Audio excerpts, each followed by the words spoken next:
राधा स्वामी जी। अक्सर ही आजकल हम देखते हैं कि लोग वहमों भरमों में बहुत ज़्यादा पड़ चुके हैं।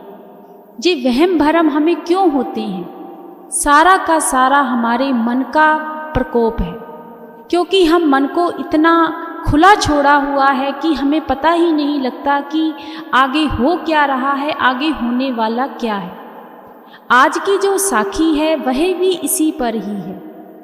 अक्सर ही हम देखते हैं कि जब भी हमारा कोई काम नहीं बनता, हम टोने टोटके करने लगते हैं, सियानों के पास चले जाते हैं, और वह जो टोने टोटके हैं, सियाने हैं, वह हमें इतना कुछ बता देते हैं और हमें इतना भरमाने की कोशिश करते हैं कि हमारा मन उस पर यकीन करने लगता है कि सच में पूरा गुरु शायद ये काम नहीं कर सकता, अगर हम यहाँ पर नहीं आते तो हमारा यह काम बिगड़ जाता।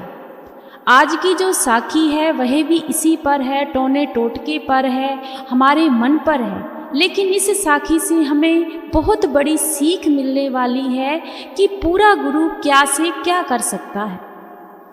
एक सत्संगी परिवार था, बहुत ही बाबा जी को मानता था। जिंदगी में बहुत उतार चढ़ाव आए, दुख आए, सुख आए, मुसीबतें आई, हंसी भी आई, गम भी आए, लेकिन उस परिवार ने कभी भी इस पर यकीन नहीं किया कि हम कभी सियानों के पास जाएं या कभी किसी के टोने टोटके पर यकीन करें।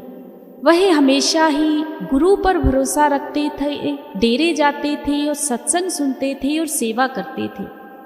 उनकी एक बेटी थी, एक बेटा था, वह भी बाबा जी को बहुत प्रेम करते थे, मानते थे। बच्चे बड़े हो गए, बेटी भी बड़ी हो गई, बेटा भी बड़ा हो गया। बेटी की शादी कर दी बहुत ही अच्छे परिवार में, सत्संगी परिवार में।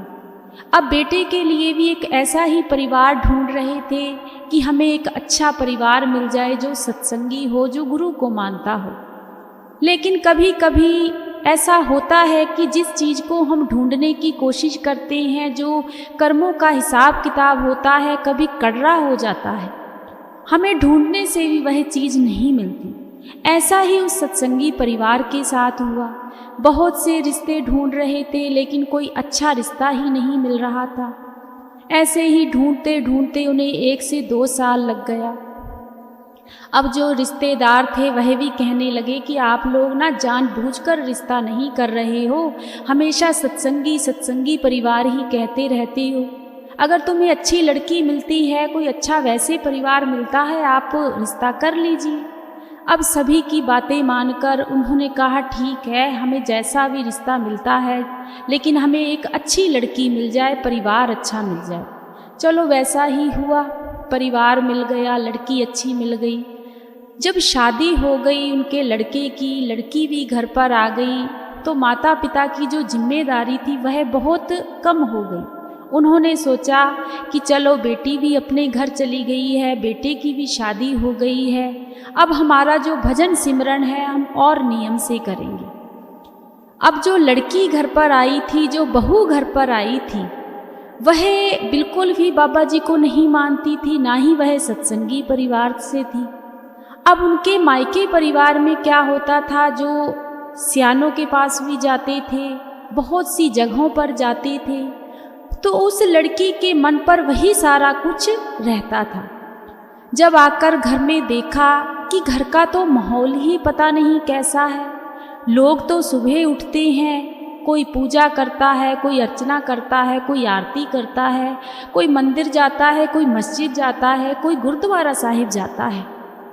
लेकिन ये हमारे जो सास ससुर हैं, इनका तो मैं एक अलग ही रूप देखती हूँ। सुबह उठकर ही ये नहाने धोने लगते हैं, और एक कोई तो नीचे बैठता है, कोई ऊपर बैठ जाता है, और ऊपर एक चद्दर सी ओढ़कर पता नहीं क्या करते रहते हैं। ये लगता है कोई अलग ही इनका कोई तरीका है। इस चीज़ को देखकर वह लड़की बहुत हैरान रहती थी। अब ऐसे ही 10 से 15 दिन जब शादी को हो गए, तो वह लड़की देखती रही कि ये सब कुछ क्या हो रहा है। अब उस लड़की का जो हस्बैंड था वह घर पर नहीं रहता था, बाहर कहीं जॉब करता था। तो शादी की वजह से उस लड़की ने छुट्टी ली हुई थी। एक दिन उस लड़की ने अपने सास ससुर से पूछा कि मम्मी पापा, मुझे ये बात समझ में नहीं आती कि लोग तो जगह जगह पर जाती हैं लेकिन आप तो कहीं जाते भी नहीं हो, बस आप ये क्या सुबह उठकर ही एक चद्दर सी लपेट कर बैठ जाते हो। तो सास ससुर कहने लगे, बेटा कि हम गुरु को मानते हैं, हमारे बाबा जी हैं, हमने भजन सिमरन लिया हुआ है तो हम उन्हीं की आराधना करते हैं। तो उस लड़की ने कुछ नहीं कहा, चलो ठीक है। अब लड़के को भी 20 दिन हो गए थे जब शादी को, तो लड़के ने भी अपने काम पर वापस जाना था।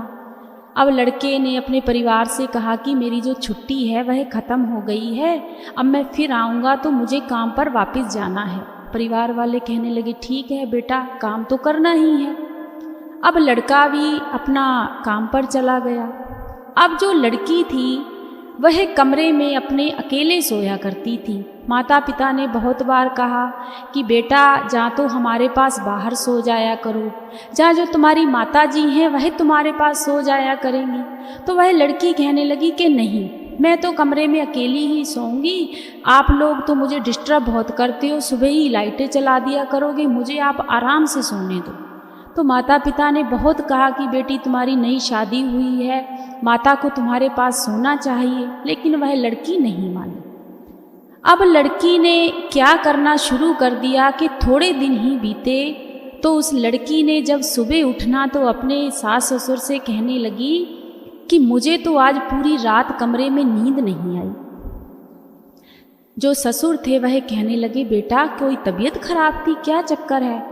वह लड़की कहने लगी, पता नहीं, ऐसे लग रहा था छत पर कोई दौड़ रहा है, कमरे पर ऐसे लग रहा था जैसे मेरे बेड पर ही कोई मेरे साथ बैठा हुआ है या ऐसे लेटा हुआ है।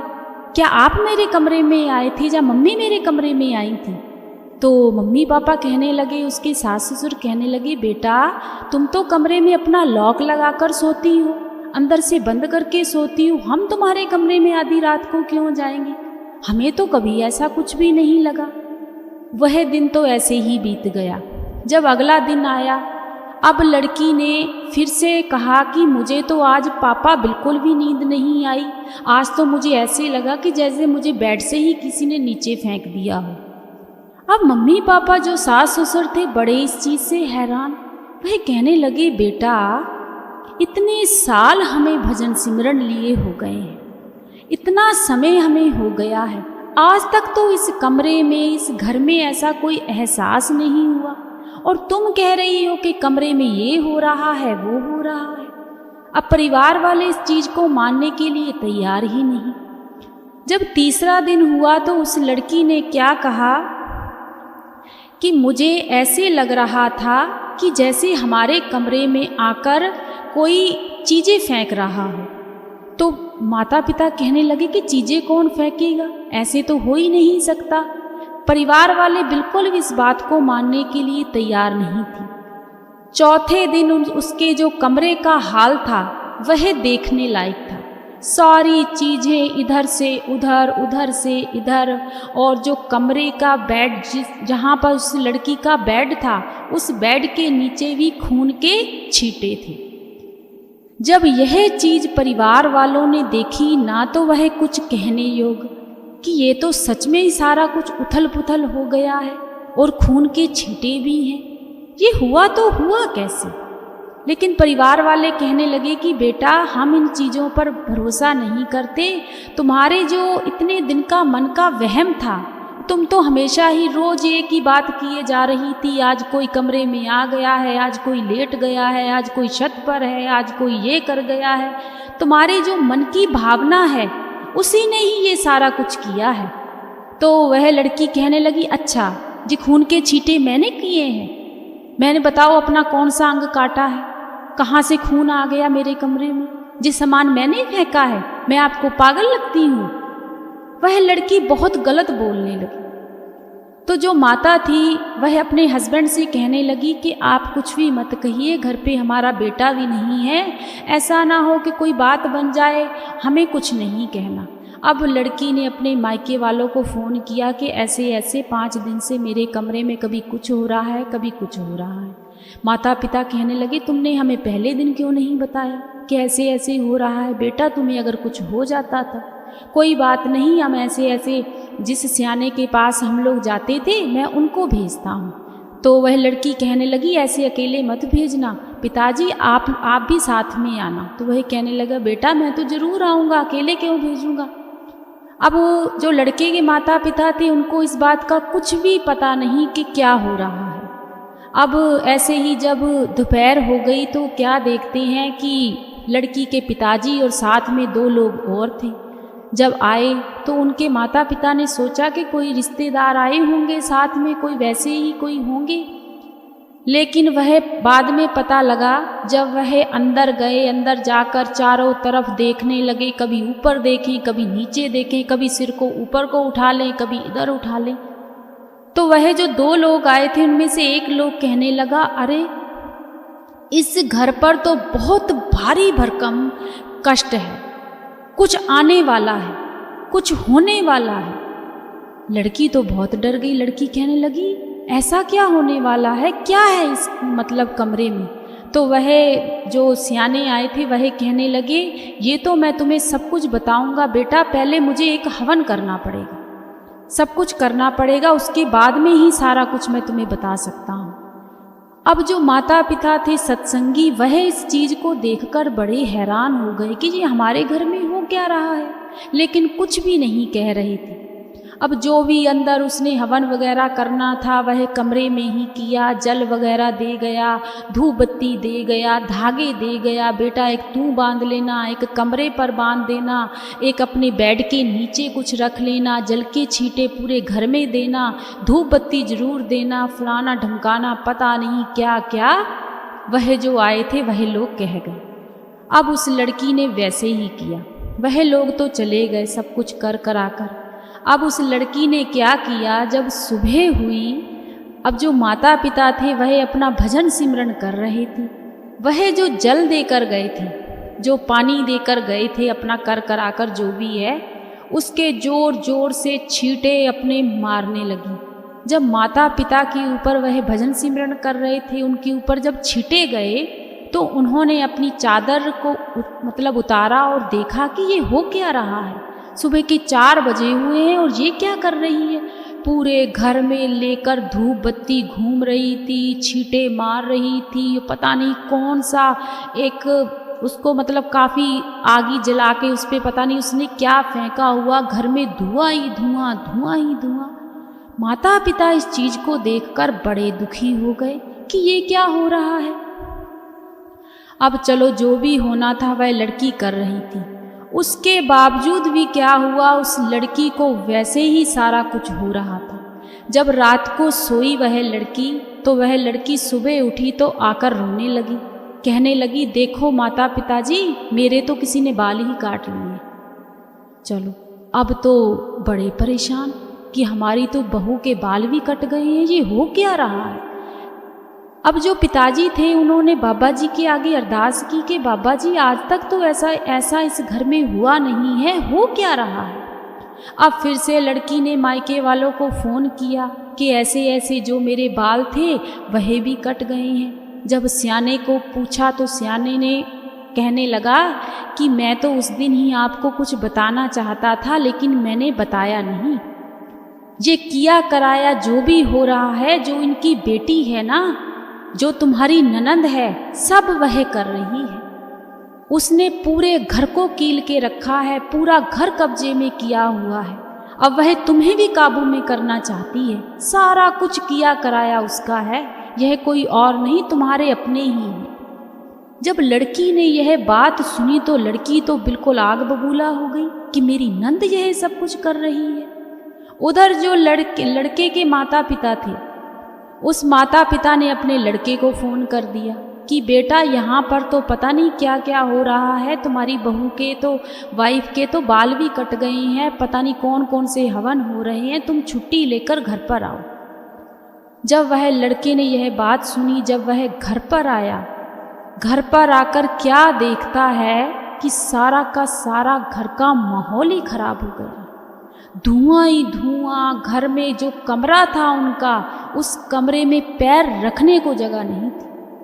कोई सामान इधर उथला था, कोई फुतला था, पता नहीं क्या क्या, कौन कौन सी धूप बत्ती, धागे, तावीज, अलमारी को, बेड को, दरवाजों को, कोई ऐसी चीज नहीं थी जहां पर धागे तवीज नहीं टंगे थे।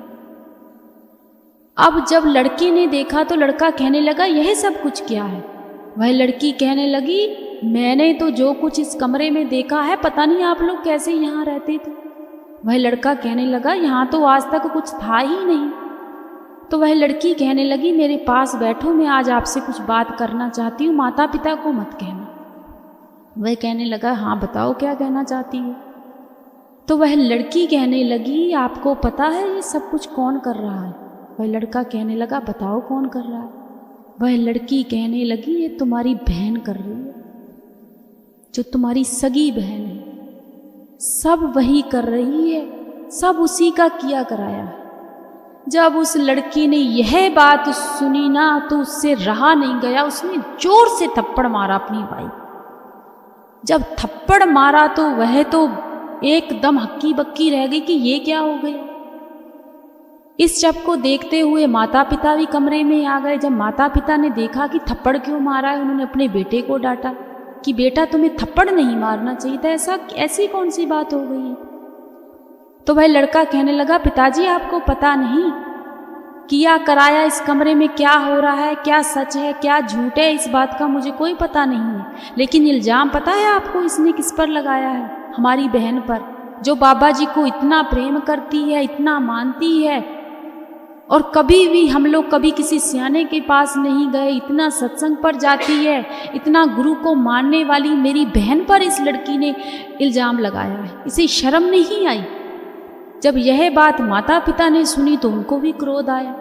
यह बातें करके फिर वह लड़की कहने लगी हाँ आपको तो अपनी बहन ही अच्छी लगती है, मैं चाहे मर जाऊं, मुझे चाहे कुछ हो जाए, देखो मेरे बाल भी कट गए हैं, इस कमरे में पता नहीं क्या क्या है, मुझे पहले बता देते, मेरे से शादी नहीं करते।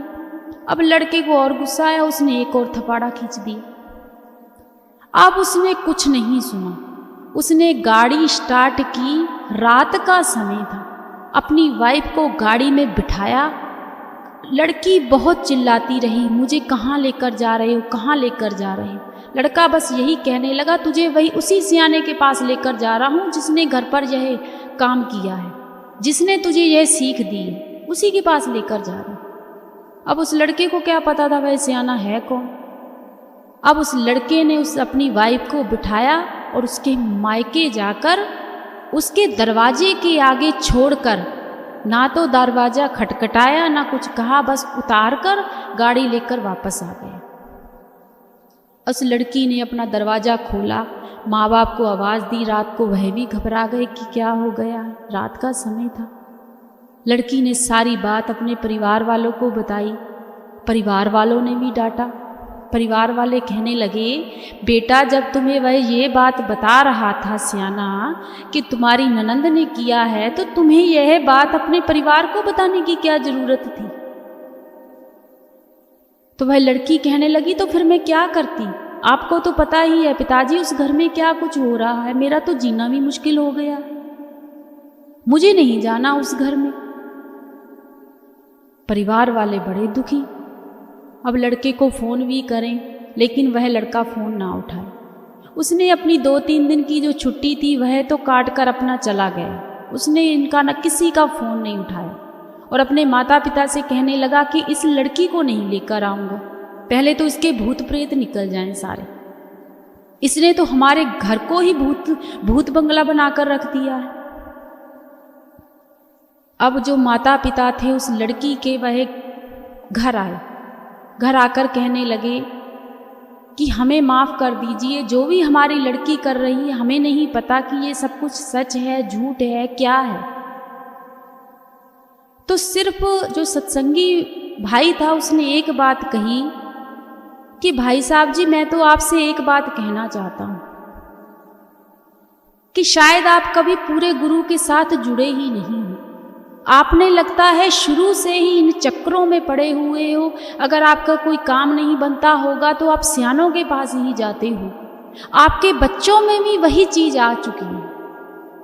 अगर कोई भी दुख तकलीफ होती है, जहाँ हमारी मानसिक संतुलन खराब हो जाता है, जहाँ हमारे मन का कोई वहम होता है, तो आप लोग यही करते हो कि बस उस सियाने के पास जाओ, उससे जाकर पूछो, तो वह लोग तो वैसे ही बहुत कुछ बता देती हैं। वही चीज़ आपकी लड़की ने देख देख के आज उसका भी जो मन है वह इन चीज़ों से प्रभाव हो चुका है। तो इन चीज़ों से हमें बचना चाहिए। ऐसा कुछ नहीं होता, जिस सिर्फ मन की हमारी भावना है।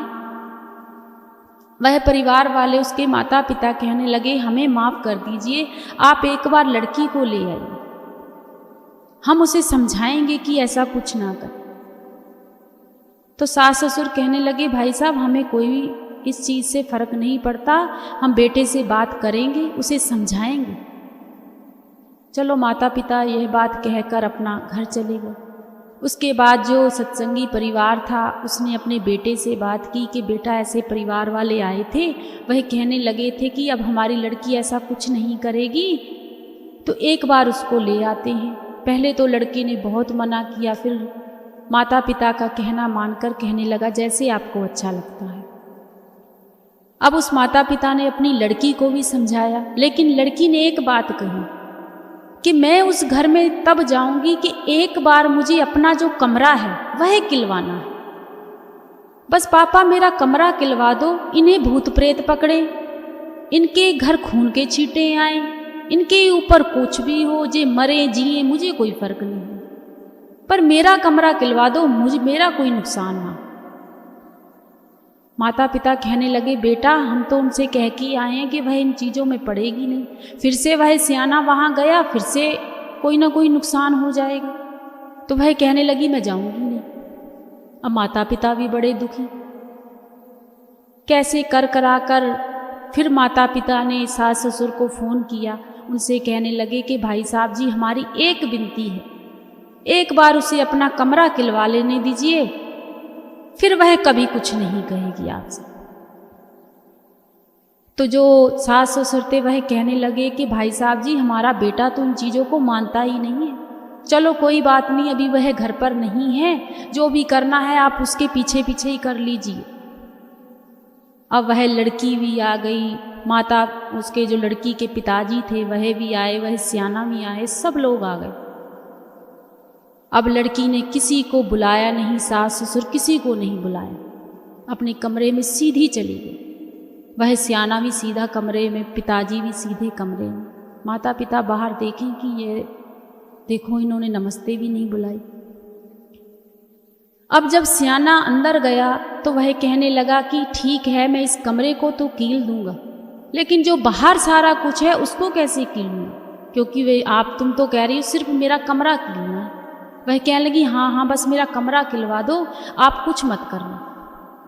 वह सियाना कहने लगा ठीक है, रात को हवन करना पड़ेगा, सारी सामग्री लेकर आनी पड़ेगी। अब उस लड़की की जो पिताजी थे वह कहने लगे कोई बात नहीं, सामग्री मैं ले आता हूँ। सारी सामग्री ले आए, खाना पीना खाया सभी ने। रात का समय हो गया, 9-10 बजे का समय। उन्होंने सारे हवन की तैयारी कर ली। जब हवन की तैयारी कर ली, अब जो सत्संगी परिवार था, जो माता पिता थे, वह बाहर अपने भजन सिमरन पर बैठ गए, वह अंदर नहीं गए। वह लड़की भी हवन में बैठ गई, उस लड़की का पिताजी भी बैठ गया, और जिसने हवन करना था वह करने लगा। जब उस को हवन को शुरू किया, अभी हवन सिर्फ आधे से पौना घंटा ही चला होगा कि उस जो सियाना आया था उसको क्या दिखाई दिया कि कमरे में एक प्रकाश ही प्रकाश उस सियाने को नजर आया। प्रकाश, एक ऐसा प्रकाश जो एक अलहाई प्रकाश कह सकते हैं। जिसने देखा होगा वही जान सकता है, जिसकी आंखों ने यह चीज़ों को देखा हो वह इस चीज़ का जरूर एहसास करे। अब वह जो स्वाहा स्वाहा कर रहे थे वहीं रुक गए। अब वह लड़की कहने लगी जी क्या हुआ, आप हवन करना क्यों रोक दिया? तो पहली बार तो उस सियाने ने कहा कि मुझे ऐसा लग रहा था कि कुछ ज़्यादा ही मेरी आंखों में रोशनी आ गई है और मुझे आगे से कुछ समझ में नहीं आ रहा था। कोई बात नहीं, मैं दोबारा से शुरू करता हूँ। जब दोबारा से किया वही प्रकाश, फिर रुक गया। जब तीसरी बार किया, अब तो इतना प्रकाश कि वह अग्नि भी फीकी पड़ गई, वह हवन भी फीका पड़ गया। जब तीसरी बार वह प्रकाश उस सियाने को दिखा, तो जब नजर उसकी उस गुरु की तस्वीर पर गई, वह प्रकाश वहीं से ही आ रहा था। सियाना उठकर खड़ा हो गया, कहने लगा, मुझे माफ कर दो, मैं तो इस कमरे में कुछ नहीं कर सकता। यहां पर जो पावर है, यहां पर जो ताकत है, वह इतनी बड़ी है, इतनी पावरफुल है कि ये चीजें सब फीकी हैं, ये सब चीजें बहुत नीचे रह जाती हैं। वह सियाना कहने लगा, मेरी बच्ची, तू किन चक्रों में पड़ी है? हम मानते हैं कि हमारा ये काम है, हम लोगों के भूत निकालते हैं, घरों से ये चीजें निकालते हैं, पर यहां पर तो ऐसा कुछ भी नहीं है। यहां पर तो ताकत ही बहुत बड़ी है। ये चीज मैंने आज देखी। वह कहने लगा, मैं कुछ नहीं कर सकता। वह लड़की उस सियाने से लड़ने लगी, तेरा दिमाग खराब हो गया, लगता है तुझे भी भूतों ने घेर लिया। वह सियाना कहने लगा, ये कोई भूत नहीं है, ये वही समझ सकता है जिसे वह गुरु समझाए। मुझे माफ कर दो, किसी को भी यहां पर ले आओ, पर मैं कुछ नहीं करूंगा। वह सियाने ने हाथ जोड़कर उनसे माफी मांगी, ना उनसे कुछ पैसे लिए ना कुछ लिए। जो हवन का उनका खर्चा आया था। वह कहने लगा, मैं अपने घर जा रहा हूं। रात का समय था। अब उसके पिताजी और वह अपना वहां से चले गए। सारा कुछ वहीं बिखरा पड़ा। लड़की बड़ी दुखी कि ये क्या हो गया। जब सब चले गए तो लड़की बाहर गई, तो लड़की, वह जो सत्संगी माता पिता भजन सिमरन पर बैठे हुए थे, वह भी उठ गए थे। उन्होंने देखा कि रात को ही सारे भाग गए हैं, ये क्या हो गया। तो उन्होंने लड़की से पूछा, बेटा क्या बात हो गई। लड़की फिर से बड़ी गुस्से में कहने लगी, सब किया कराया तो आपके इस तस्वीर का है जो आपने यहां पर लगाई है, कुछ नहीं करके गया। इतने भूत प्रेत रहते हैं इस घर में कि वह सियाना भी फेल हो गया। सत्संगी भाई बड़ा हंसा। वह कहने लगा, वाह मेरिया गुरुआ, तू एडा वड्डा है, तू इन्ना बलवान है, तू इन्ना शक्ति वाला है कि तू एहो जे लोकां नूं एक सेकंड के लिए भी नहीं रुकने देता। लड़की गुस्से से अपने कमरे में चली गई, जाकर लेटी।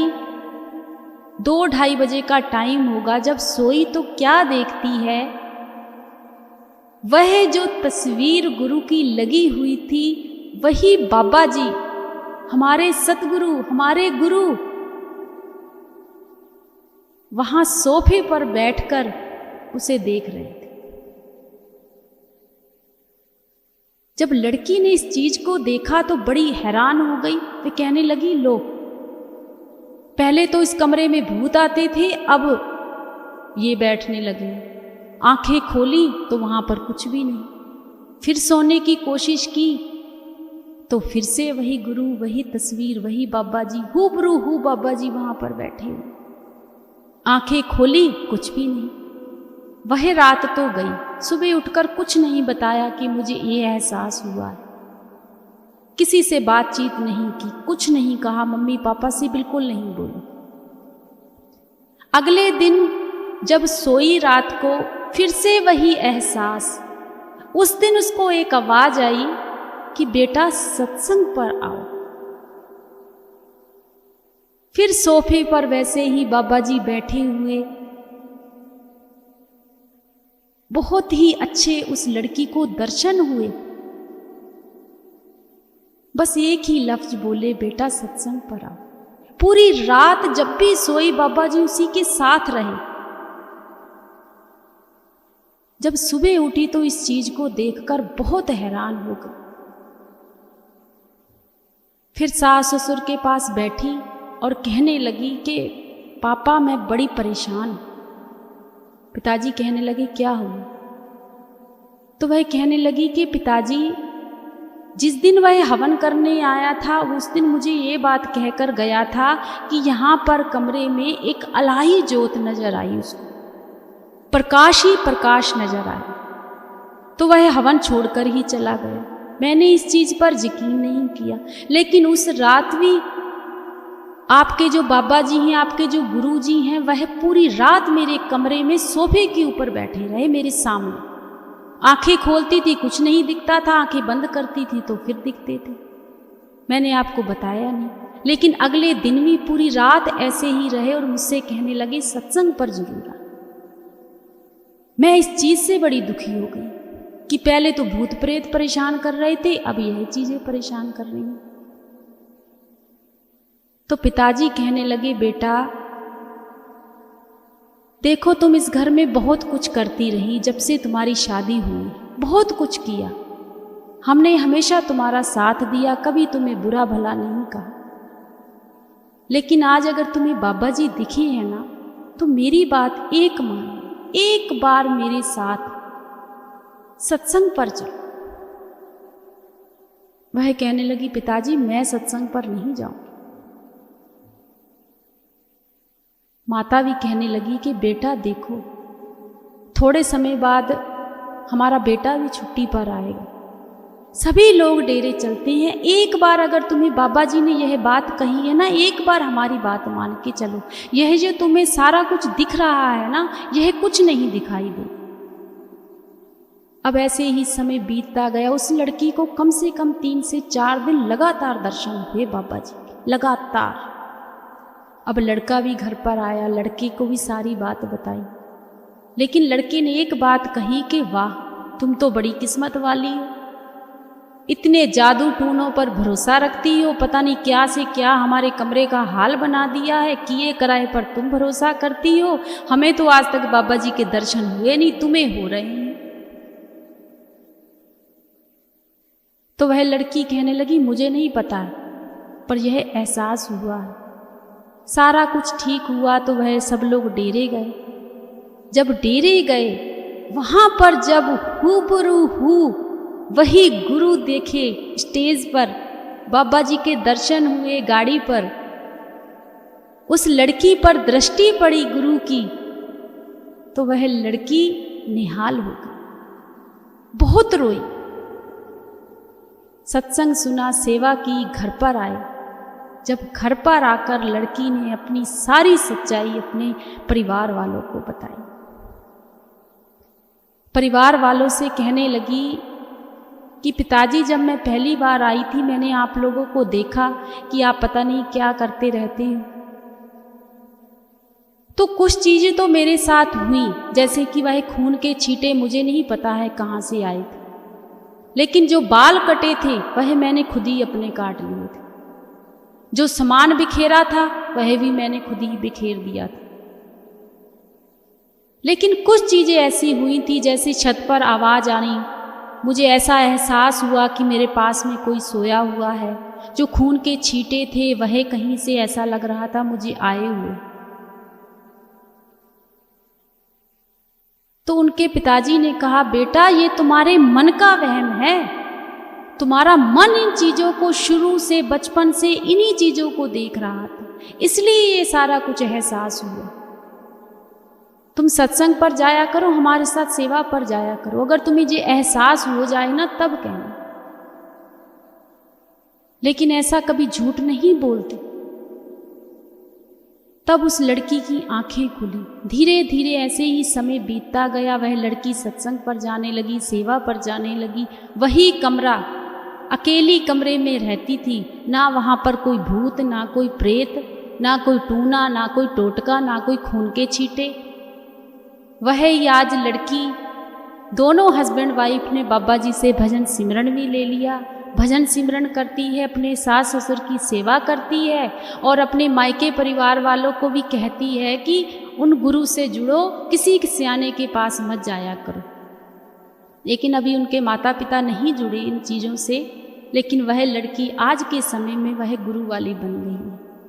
यह बात उसी लड़की की जुबानी हमें उसने बताई कि मैं भी इन चीज़ों पर बहुत भरोसा करती थी। बचपन से मैं सोचती थी जादू होते हैं, टूने होते हैं, फलाना होता है, ढिमकाना होता है, लेकिन मैं बहुत बड़ी वहमों भरमों में पड़ी हुई थी। तो यह साखी सुनाने का हमारा एक मकसद है, हमारा एक मतलब है कि यह सारा कुछ हमारे मन की भावना है, हमारा मन करता है। बाबा जी ने हमें बहुत बार यह चीज़ समझाई है, बाबा जी ने अपनी जुबानी कहा है। बाबा जी कहते हैं जब एक टोना टोटका जब होता है, कई बार क्या होता है कि हम उस चीज़ को देखते ही नहीं हैं और हम उसके ऊपर से निकल जाते हैं। जहाँ हमारी गाड़ी निकल जाती है, जहाँ हमारी बाइक निकल जाती है, हमें इस चीज़ का पता ही नहीं होता कि नीचे क्या था। लेकिन हमारे पर कभी कोई हमारा बाल भी बाका नहीं होता। उसका क्या मकसद है? हमारे मन ने वह चीज़ें देखी ही नहीं। और वही टोना टोटका अगर हम देख लें और उसके ऊपर से निकल जाएं, तो सच मानिए हमारे जैसे इंसान भी जो सत्संगी हैं वह भी मान लेते हैं, अरे मैं तो टूना के ऊपर से निकल गया, अब मुझे पता नहीं क्या हो जाएगा। होता कुछ नहीं है, हमारा जो मन है वह इस चीज़ को ग्रहण कर लेता है। हमारी आत्मा इस चीज़ को मान लेती है कि मुझे तो अब यह चीज़ होनी है, होनी ही है, तो वह होकर ही रहती है।